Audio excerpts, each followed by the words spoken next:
Kongo na biso ekobonga Kongo ekobonga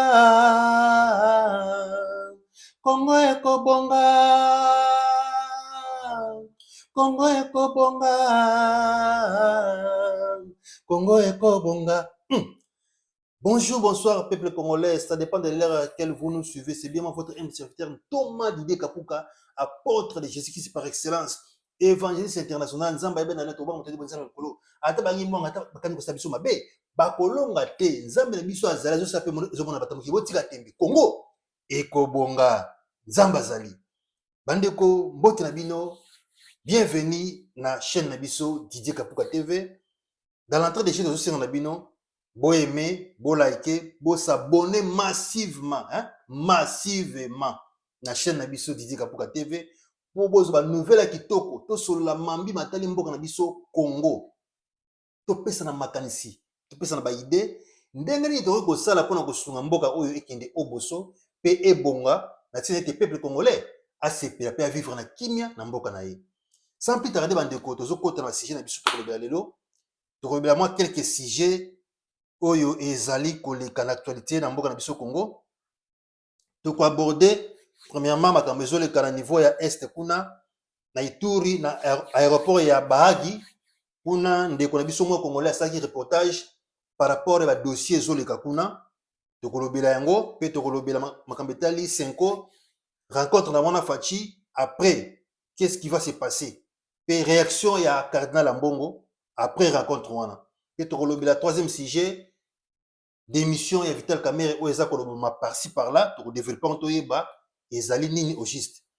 Bandeko to pesi bino mbote lisusu bo s'abonner ya mboto kota na sujet to kota na makambu ya mboto kota na makambu na biso nyonso ya bozindo tozo senga na bino bo zala prudent congolais nyonso si kozali na province na capitale par-ci par-là na libanda yeba ko protéger Congo yeba ko travailler pour na bonheur ya ba congolais pe ya Congo. Nzambe akupambola bino. Avant to kota ba sujet na biso bandeko ezali baka moko bezo pesa passe na niveau ya Congo. Eloko o bazo benga lokola nzala. Nzala ekomi ko déranger ba congolais na niveau moko ya makasi. Ezo pesa na passe na soni. Okomona moto monene tamsu un papa bien une maman. Mais avandi na nzela azolela nini nzala. Ah, vraiment. Oh, ministre économie, le professeur Mokoko Samba a prometaki ke akokitisa biloko ba fufu masangu loso madesu ba produit nyonso eza ba produit sec ba kokitisa yango ba vivre sec ekokita pour que peuple congolais alia loso ekita fufu masangu ba madesu wana ba biloko nyonso wana oyo yosala ke peuple alia de jour au jour ekita. Mais tout le monde de plus en plus ils ont mataka, mais papa professeur Mokoko Samba problème c'est que les congolais et ko kisama journée entre ta peuple a souffrir azoli la nzala na ye papa ça quelque chose sinon ça ne va pas vraiment et ça sonne tala ndeko na biso ndeko mwasi congolaise avant ni na nzela zolela akoye na seba bakanisa zobela malade nzoka ndeza ki nzala ba bulisi ba congolais ba oyo eza nzala di mutu bukola kolela boyete ale ba sali stratégie ba somile koka secret kuna azala mwana ba pesi ye polia po pesi nzoto makasi mais ba bloka boto limité continue parce que ça mabe nzala isanga sa bomoto tala ndeko mwasi mukolo mais tala ngazo de nzala.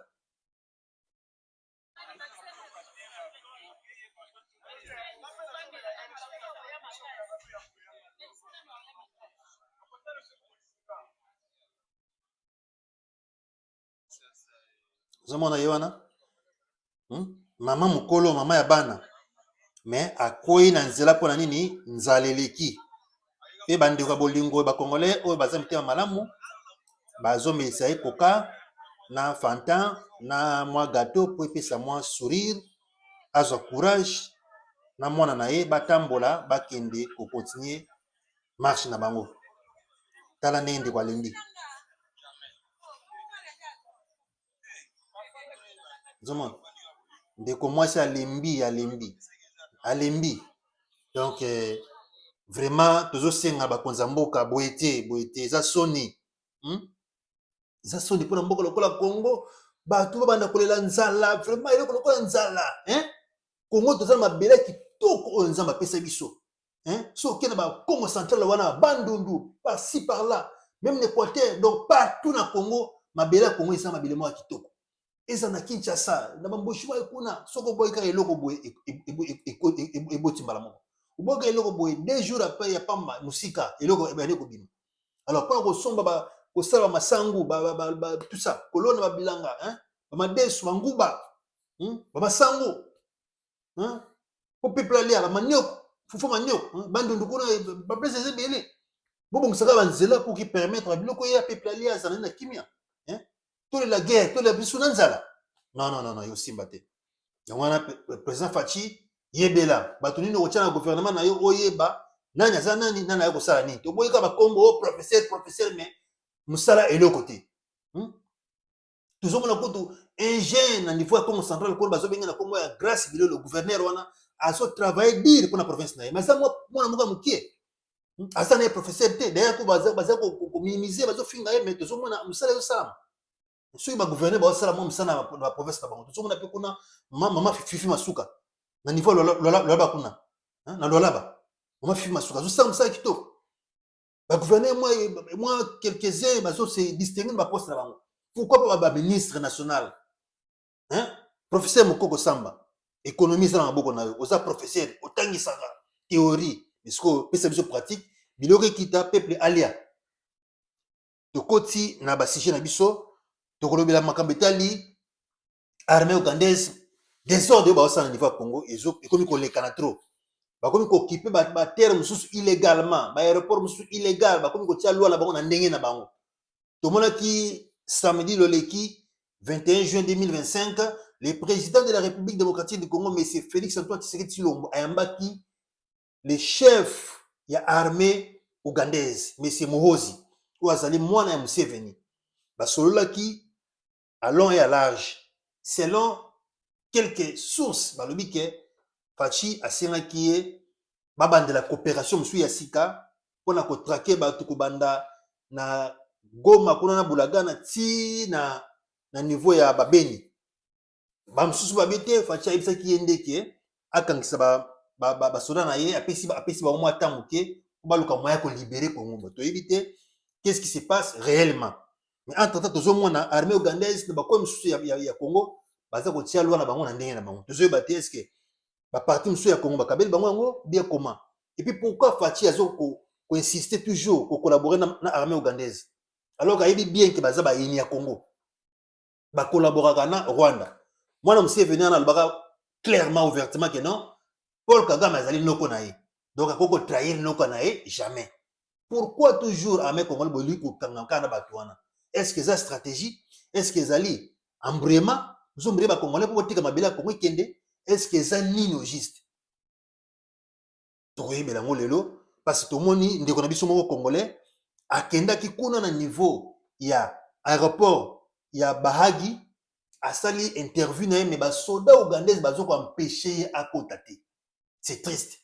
c'est vraiment triste yoka ndeko ndenge ye moko azoloba. Je suis à l'aérodrome de Mahagi. Mahagi, c'est un territoire de la province de Ituri qui est situé à la frontière avec l'Ouganda, à plus de 200 km de la ville de Bunia.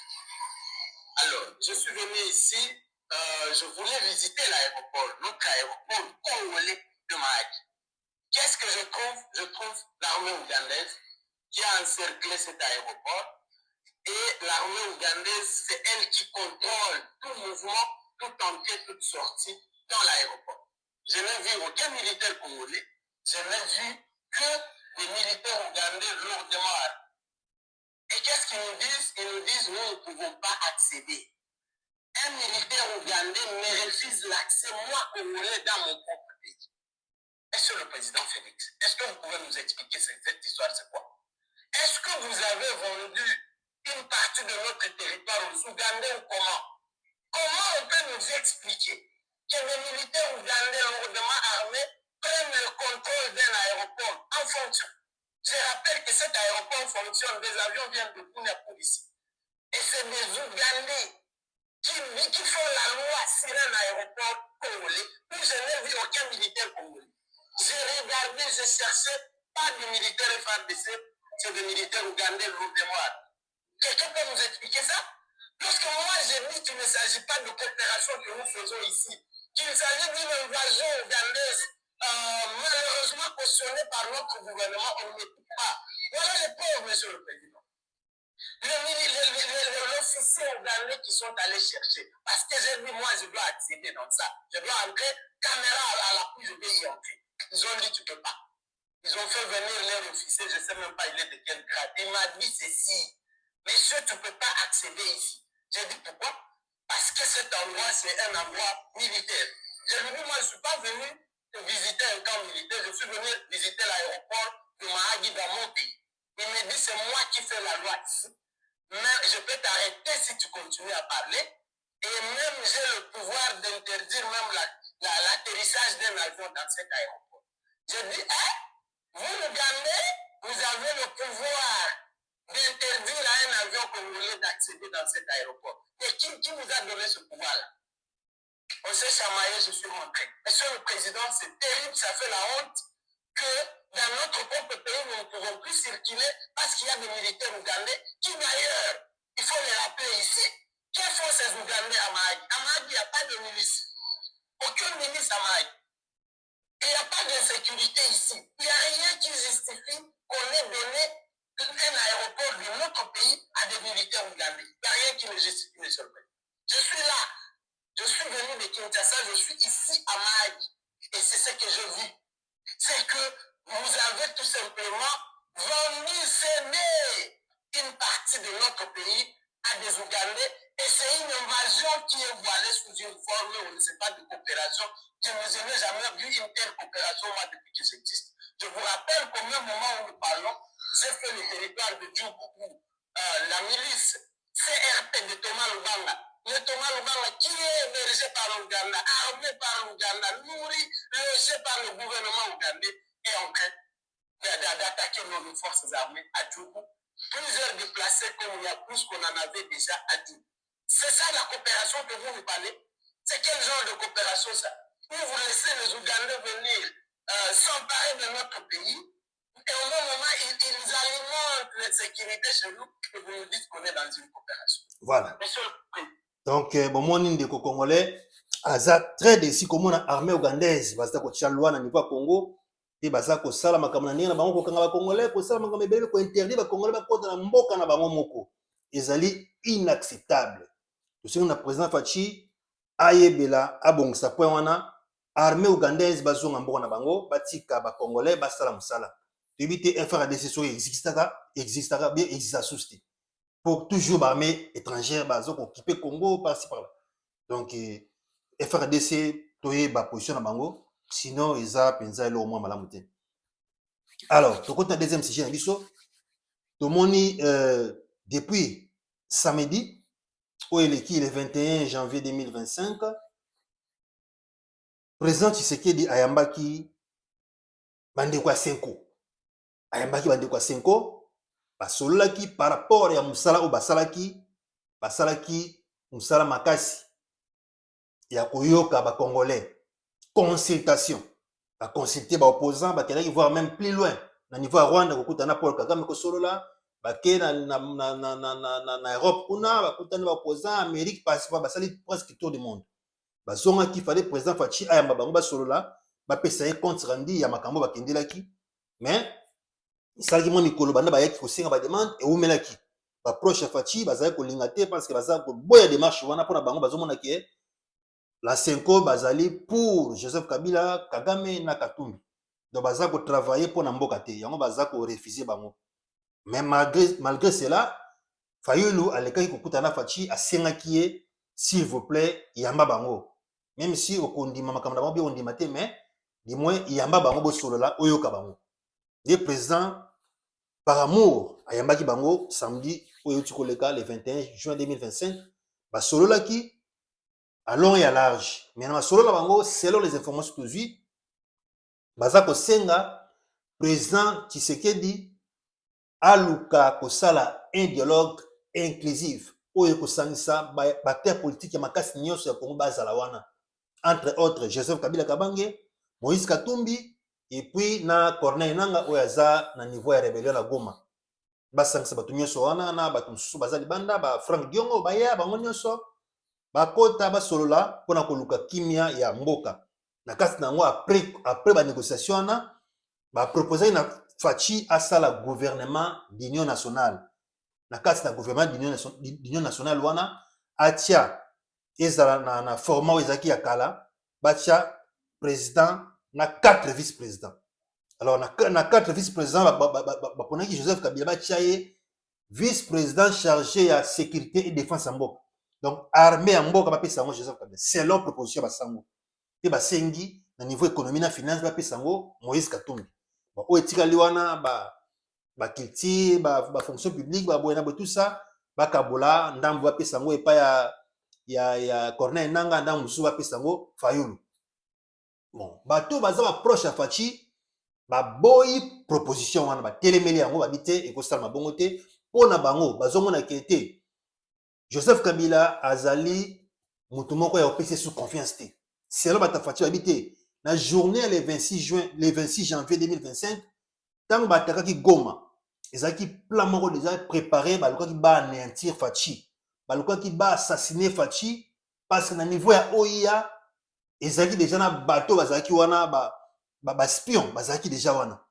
baspion bazalaki déjà wana et puis na niveau ya Congo Brazzaville batiaki déjà bantene na bango en cas de signal ali bango nyonso bakiti bamoko plou bakoti pa mamona na niveau ya cité de l'OIA babloqué Faci beko ale blocage soit babomi ye soit baki kotia ye soki wapi entre temps bango kuna déjà bazali koya na vitesse mwa makasi parce que omona oyoka même Corneille Nanga baki non d'ici mois ya mars bakozala déjà na Kinshasa donc Faci bakotia ye dehors donc zaki plan moko déjà bien préparé mais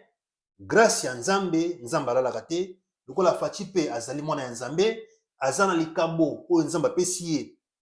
ya kolongola Congo na maboka bayini kolongola Congo na kata libulu Nzambe amoni keno te mission Faci na esili te moyen permettre baboma ye eza te yango moni ntango manifestation esalamaki edémoralizaki Faci makasi Faci azalaki démoralisé le Faci akomaki même na niveau moko boye na niveau ya santé na ye sotali na journée wana Faci akondaki mbala moko aperdaki 10 kilos même na 10 kilos kana journée moko Faci aperdaki 10 kilos donc ezalaki ke Faci azalaki sur espoir te mais ndenge bibezo bakeno kote mayela moto esuki ya Nzambe ebandi nde Nzambe ayaki koredonner susu espoir na Faci apesi ye stratégie akutana na Donald Trump abeta lisolo parce que lisolo on déjà ebandaki déjà ntango Donald Trump ayaki na premier mandat na ye basolo déjà na Faci mpona kotravaille ensemble mais ntango Donald Trump ayaki kolongwa Joe Biden na ye nde makambo yango ya kobeba ntango sikoyo Donald Trump azongi nde Faci sikoyo araisonner susu kino eza déjà na dilo na soya na bato ya Donald Trump na administration na tika na zongela yango nde akende kopropose Donald Trump minerai contre sécurité Donald Trump aprouvaki yango nde ekomi kino bandimi batravaille na Congo d'ici là accord ekosigname pour que baaméricain baya kotravaille na Congo bainvestir puis basécuriser Congo. Alors mpona na yango cardinal Ambongo azalaki très décis na comportement ya entourage ya Faci to pena badécision mosusu Faci azwi mpona cardinal Ambongo abi keno te malgré baerreur mosusu esalamaki ya mike ya Joseph Kabila na bananga banitusani mais bazalaka bana mboka Faci azali père de la famille andima kosangisa bango nyonso autour d'une table basolola mpona makambo etali kimia ya Congo parce que koekarte bango eza lekwa koekarte kimia ya libela ya Congo parce que Joseph Kabila azali pio moko majeur ya politique congolaise cardinal Ambongo akie plus loin ayebisi Faci a raisonné le 26 janvier 2019 ndenge Joseph Kabila atikelaki pouvoir calmement donc passation pacifique du pouvoir abi esalama na ntebe Joseph Kabila atikilaka pouvoir pacifiquement comment koboya moto atikaki au pouvoir po lelo babenga yo Faci beton Faci ozwaki pouvoir na maboko ya Joseph Kabila mais pourquoi yo siko koboya koyamba Joseph Kabila donc cardinal Ambongo asengi na Faci atala moto azonga nsima donc asengi Faci tala moto zonga nsima changer décision yamba Kabila bosolola bosala dialogue 1+4 gouvernement ekota gouvernement d'union nationale mpona koluka motu nyonso azala à l'aise motu nyonso azala lésé te alors ko écarter bato mususu wango ndenge eza option moko ya bien te ndenge proche ya Faci bazoloba ke non Faci aboyi Joseph Kabila Katumbi na nanga bayokana te na masolo wana bazala kutu te soki dialogue osala bango bazala te ok cardinal mbongo abi ke non soki bango bazala te seki dialogue wana eza na ntina moko te po fo bango bazala po baza bacteur moko majeur. Alors toyebi te suite nango ekosuka ndenge nini Faci akodeside ndenge nini est ce que akozonga mwa nsima akitisa motema ayamba Joseph Kabila parce que na vie pe na ndenge toyebeli il faut toujours kozala reconnaissant. Il faut kozala reconnaissant pour Faci okota pe na pouvoir lelo ezalaki pe mutu moko okutaki wana Joseph Kabila nde apesaki oyo ebonga apesaki oyo passe po okota na pouvoir malgré bagaffe na ye malgré berere na ye mais eza toujours plan ya Nzambe parce que mutu azali loka Nzambe bakobundisa yo kaka olinga olinga te bakobundisa yo me na suka nango Nzambe akolongisa yo kaka mais yo bateke no parce que mutu abundisaki ngai ifonga pe na attaquer ifona tia musika non Nzambe alobi faut pardonner 77 fois 7 ntuku sambo na sambo mbala sambo il faut kolimbisa yango cardinal mbongo asengi Faci limbisa Joseph Kabila zoye bo travailler ensemble zongisa motema sima kanisa ndenge bosalaki passation de pouvoir pacifique atikelaki yo mboka malgré bakroka jambe kamebelebele mais yo za ya Nzambe Nzambe abongisaki yango ezalaka bongo pour que gloire ya Nzambe emonana po soki bayini mpe baza te ndeni kasi Nzambe akosala fo bayini mpe bazala te fo baatake yo te ndenge nini Nzambe akomanifeste gloire na ye so bazokatake yo te fo baatake yo tomona me bato mosusu omona aza na ye Nzambe abongisa ye mpo abala na vi na ye me bandoki ya famille bazwi libala na ye bake koboma yango na bokanga lonzo mais sikoyo mpo Nzambe asala mpo sikoyo Nzambe asala ifale kaka bazwa yango bakende koboma kuna mpo ntango akende komona basala Nzambe akende église babondeli mpo na ye babeleli libala na ye sika batie kotia yango omona libala elongo na bokanga lonzo eye pa motu wana bosutuka boye quelque temps motu abali c'est-à-dire que Nzambe amanifeste par rapport ya conspiration ya bayini conspiration wana fale ezala mpo ngoyela Nzambe mpe emonisama donc Faci tala moto zonga nsima yamba Joseph Kabila bosolola azali partenaire na yo ndenge yo moko lobaka na ye na Kagame baza partenaire mais tomoni partenariat na bino ekomi kokende mabe mais du moins yamba bango bosolola mpona koluka kimia ya mboka tokoti na troisième sujet na biso depuis certain temps tozomona tokoti troisième sujet tozolobela makambo etali Vital Kamerhe aza figure emblématique ya politique congolaise boyebi bien depuis basela Mobutu Vital Kamerhe aya baza parmi bato oyo batanga na campus donc aza vraiment a participé na politique congolaise makasi aza pe na expérience ya makasi ya politique congolaise aza pe na maîtrise ya politique congolaise makasi tomoni Vital Kamerhe azalaki membre ya Joseph Kabila na PPRD azalaki secrétaire général ya PPRD à part la poste msoko ya okipa ba ministère boloué na niveau ya 2006 azalaka secrétaire général ya PPRD oyo asalaka campagne ya Joseph Kabila na élection esalamaka na Jean-Pierre Bemba Joseph Kabila ayaki koganye ye nde asalaka campagne wana et puis bazobenga ye faiseur du roi donc ye asalaka baroi donc aza faiseur des rois ndenge pasalaki na Joseph Kabila ndenge mpe tomonaki na élection ya 2018 azalaki directeur cabinet ya président Tshisekedi batravaillaki ensemble basalaki cash cap pour les changements na niveau ya Kabila bazalaki FCC bango cash basalaki basanganaki FCC cash basalaki gouvernement na bango obatiaki premier ministre wa papa na biso wana nani Ilokamba papa Ilokamba wana batiaka ye premier ministre ti ndenge kendaki ti bayokokamba na FCC cash nde makambo ezo continue tomoni mpe après yango na 2019 Vital Kamerhe bakangaki ye pardon na 2020 bakangaki Vital Kamerhe na makambo etali projet ya 100 jours projet ya 100 jours ya président Tshisekedi mbongo ebimaki wana ebele na tisimi na basala mosala mais Vital Kamerhe agiraki yango me mbongo wana esalamaki malonga te mosala esalamaki malonga te bakangaki na prison mpe abimaki na prison mais ntango azali na prison Faci aprometaki yabi te Vital Kamerhe aza très nécessaire mpona politique ya Congo akozonga mpe aokipe bafonction mosusu na Congo tomonaki mpe omelaki te Vital Kamerhe une année après aya kobima na prison na 2021 après Faci aya kotia ye aya kopesa ye ministère ya économie atravaille mpe na économie après yango yo komona élection te ya kosalama nde Faci basangani susu na niveau ya union sacrée Vital Kamerhe aye kozwa poste ya président ya assemblée nationale. Mais depuis côté na assemblée nationale tozomona toujours sortie médiatique na ye eza ko déranger bato baza na niveau ya pouvoir, eza ko déranger Kaya Fachi parce que dans les jours passés a déclaré que ba rebelle ba occupé déjà Bukavu. Mais tant il a déclaré ba occupé Bukavu na tant na ko ba quantité nanu kuta pas solo tout et bali kutu te mais a dit que non baza déjà na Bukavu bon donc ils sont ils pesa ils sont ko banga na ba congolais ba ki ba Bukavu ba tika ko ba rebelle ba ko récupérer ngo alors bazomona que ba sortie médiatique na ye ça ba biloko moko boye azali contre pouvoir les autres travailler cc na pouvoir ça union sacrée mais ils ont travaillé contre union sacrée c'est le batu ya Fachi et tout le monde dernièrement a tout ça déclaration que na bombardement monté au sala makuna alobi que non sur 300 personnes bakufa qui sont na Bukavu sur 300 personnes alors ba vérifier ça qui bongoté alors ba déclaration les autres déranger ba Fachi de ba singa qui Fachi alongola Vital Kamerhe to éviter est-ce que kosuka neni OK Vital Kamerhe surtout kepe na totali to kepa de zone pa à travers makasi pour na Fachi élection 2018 azaki directeur ya campagne asali campagne ma makasi atamboli na mamai tout ça kuna na mboka na bango kuna na Bukavu atamboli passer par là kuna asali élection pour na Fachi azui mais batu ya IDPS toujours bazalaka contre Vital Kamerhe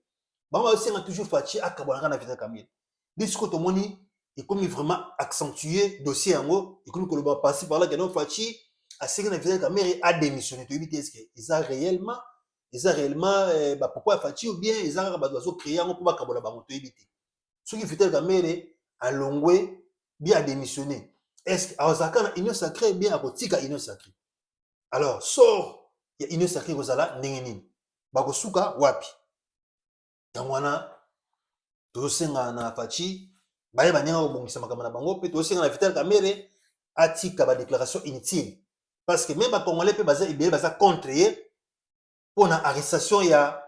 Constant Mutamba. Donc avant même arrêter Constant Mutamba, na plénière moi seulement na niveau Assemblée nationale, Vital Kamerhe a su déclarer que non, Constant Mutamba sera obligé de démissionner pour lui permettre de se défendre. Alors propos là ils ont essayé de débiller oh nini azol bambamo que non Constant Mutamba a démissionné tout ça m'a dit donc parce que Vital Kamerhe on dirait ça mutu moko ya double face complication ebele. Alors batebele baza contre Vital Kamerhe bazo singa a démissionné ni bazo tia Fachi pression a Vital Kamerhe a démissionné to éviter est-ce que Vital Kamerhe a démissionné bamusu babi déjà que non coup de Fachi déjà a déjà que non a démissionné to éviter est-ce que a ko démissionner bien ko démissionner té donc c'est un peu moins compliqué donc toujours singa la congolais toujours tous à la vigilant congolais zala na bolinga ndeko na congolais tika motema mabe to lingana to salisana na bolingo nde tokolonga soki bolingo eza te rien ne va marcher la Congo soki oyo eza na kana ete il faut kosangana kozala motema moko kozala bomoko eza bandeko baza na diaspora ozomona déjà kuna na niveau diaspora makambo ezoyinda baza korefule batu na niveau ya France États-Unis passer par là dans les mikolo ezoya kozala soupir ndenge nzambe ayebisi yanga déjà na mikolo ezoya na libanda kuna ekoyinda bato akoluka nzela ya kokima me bakoya kokima na mingi na Congo parce que Congo est terre promise. Congo est mboka bilaka, est mboka onzamba bongisi yango. Pour na mikolo za koya et vivre et redonner sous l'image d'Afrique. Congo est pilonner Afrique mobimba. Isa na bilaka ya Nzambe. Nzamba bisenga ke Congo ekobonga. Na nzembo na salaki Congo ekobonga. So ko na chaîne na biso Didier Kapuka TV, Lukati na nzembo Congo ekobonga. Yoka nzembo na malamu e bantisuka. Pour comprendre que était Nzambe a un plan moko merveilleux pour na mboka Congo. Mais diable a sa distraction ba congolais séparation au kabwana tribalisme népotisme intérêt personnel au monde congolais a ça se permettre ko sangana na nguna ya Congo ko sangana ba paya ko baluka ba bomba ba congolais po ba kota ye ba pesa ye pouvoir ba pesa parti ya pouvoir bloko wana to singa ngo esila donc Corneille nanga azala rebelle ya suka oya ye ko bomba congolais pour avoir pouvoir azala rebelle ya suka oyo ko ya suturo en tout cas ozala pena mabe mingi pe to permettre ngote to permettre ngo société parce que Congo e ko bomba donc to singa na congolais to lingana to salisana po Nzambe azala biso pese kana biso to suki na pour le bandeko to soloki makamisa tu tolobelaki makambo ezoyoka na niveau ya Bahagi na rapport à Bahagi kuna armée ougandais bazosala terreur bazotia trouble puis tolobelaki makambo etali 5 ans nde bakutani na Fachi et puis après échec ya badiscussion na bango Kardinal Mbongo asalaki réaction na ye tolobelaki yango mpe nyonso mpe tolobeli makambo etali Vital Kamerhe oyo baza kotia pression à démissionner toyebi te kosukela wapi tosengi bakongolais nyonso bazala vigilant oza libanda mboka omoni ndeko na congolais sepela na ye sunga ye so aza na pasi yosalisa ye yosala biloko ya kolia ebele omoni congolais azonyokama zo ata mandambo pesa ye alia aza ndeko na yo yo oza na makambo ebele oza place oyo congolais aye sika ayebi te kote wana esalamaka ndeni yo omaîtrise milier benga ye ndeko yaka omoni awa ezaka boye parce bacongolais mingi omona mona moko bapaya omona aza koyina bandeko ne bacongolais eza malamu te yango wana tolingana tosalisana na bolingo nde tokolonga na bomoko nde Congo ekobonga que Dieu bénisse le Congo et son peuple amen.